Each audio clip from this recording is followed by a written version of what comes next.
Back in 2008, Father Anthony Kiplagat from Kenya, from Kapkamich, came to the United States to attend University of St. Mary. While he was there, he joined the prison ministry. The Sisters of Charity of Leavenworth and a lot of other people would go into the prison, and that's where my husband met him, because my husband was a volunteer with that program as well.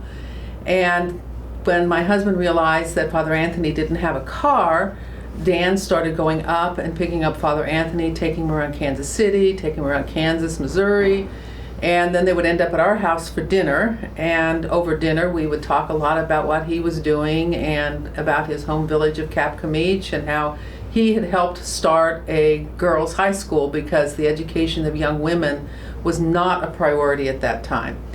And he talked about how the school has gotten started and was maybe a year or so old. And he had a dream of building a library.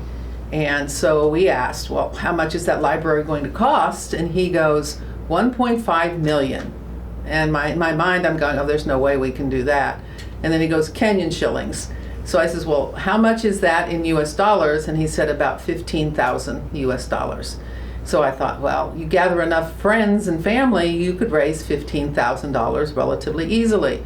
So that was the start of it, November of 2009. And by April of 2010, we did our first fundraiser. We gained enough donations that we were able to build the library.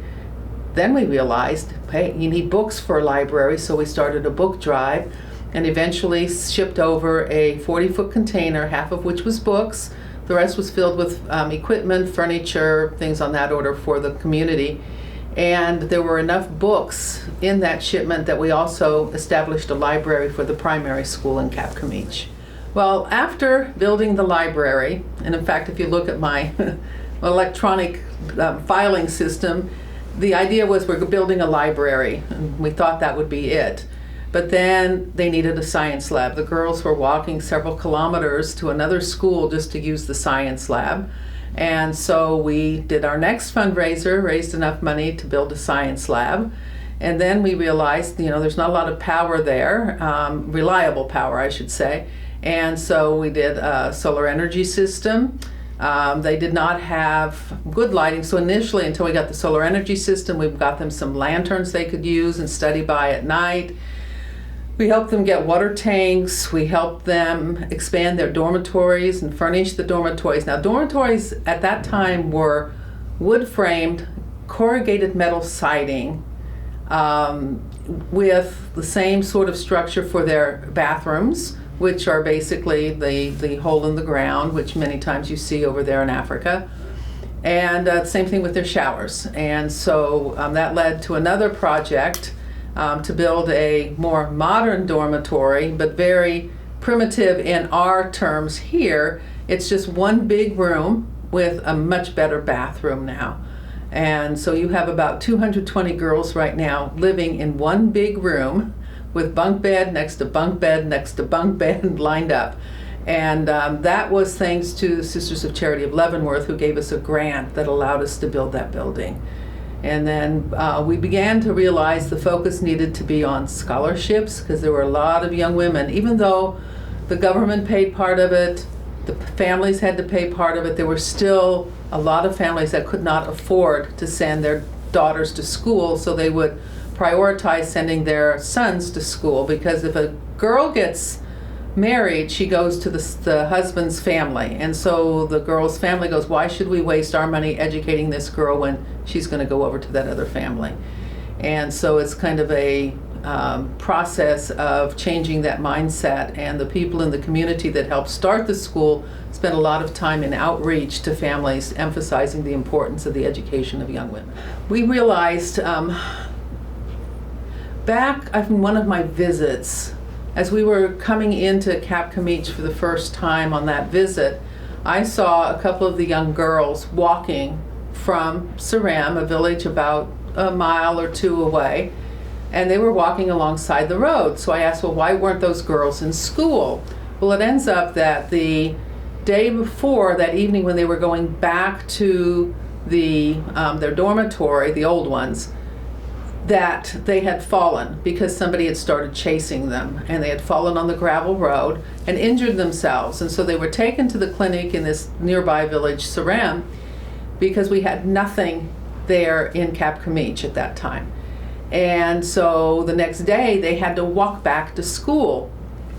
And I thought, we need health care nearby. The community needs health care. And so we started that process of building a clinic for the area. Virginia Wright was a woman, a friend of ours. And so when Virginia Wright died, our friend donated money in her name to build the initial clinic building.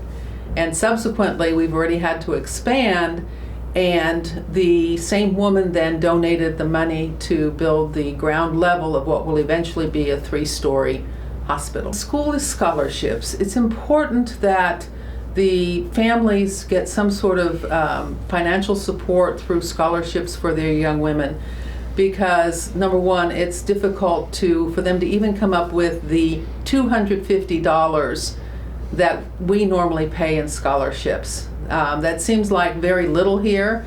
A group of not very many people here can go out for dinner and spend that amount of money in one night. And that's kind of what my husband and I do now. We go, well, that's a scholarship. Do we really want to spend that amount of money on something like that, or some material goods or something? And families over there, some of them, they're subsistence farmers, and their annual income might not be more than the equivalent of $200 US, $500 US.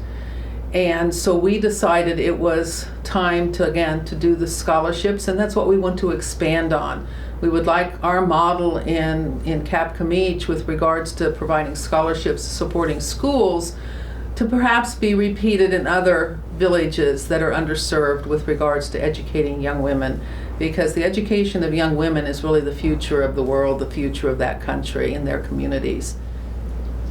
It's a medically underserved area, and so we have decided to expand that service in the area. We will again continue to build on our expansion. We will try and set up partnerships to bring over medical professionals to help provide services.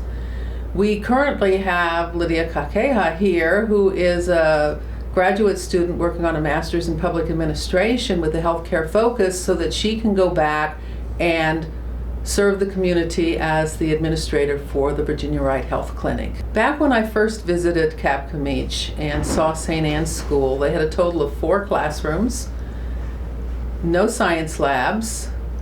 They had the library, had finished that by the time we came for our first visit. Very simple. I described the dorms earlier with just the corrugated metal wood structure buildings. Since then, they've added numerous classrooms on, and not through us, it's the government supporting the school, because the school is growing. When we got started with it, there were 60 students. We're now up to about 220 students. The goal is to have 320 students at the school. Obviously, facilities have to improve to be able to do that, but we're on our way. We have a plan for a new modern dormitory that will take a lot more money to do, but the goal is there. We are looking to the future and planning for the future. And the school's growing. When they started, they were a sub-county level school. They have 4 levels of school in Kenya. It's sub-county, county, regional, and then government school. And your top and brightest students will go to usually the government level schools. So the goal is to move up that ladder. So far, they have managed to get to the county level, because our students have done so well on their national exams. Now, the national exam takes weeks to do, because there's 10 exams. Each one has 3 tests, 2 to 3 tests, and each test is 2.5 hours long. So it takes a while, and the school the students can get into is based on how well they do on the national exam. Another goal of ours is to expand the option that the girls have when they graduate from high school going into college or a 1 or 2 year program. Are there options? A lot of them become teachers, some become nurses. We have a variety of different areas that they've graduated in: accounting, business management, hospitality. But there's so many other opportunities out there that I do not believe they're aware of or think that they can't do that. And so we want to provide programs, bring in young women who have achieved leadership roles in Kenya and have them speak to the girls, perhaps set up counseling, guidance counselors to help the girls decide what type of field is appropriate for them, what really interests them.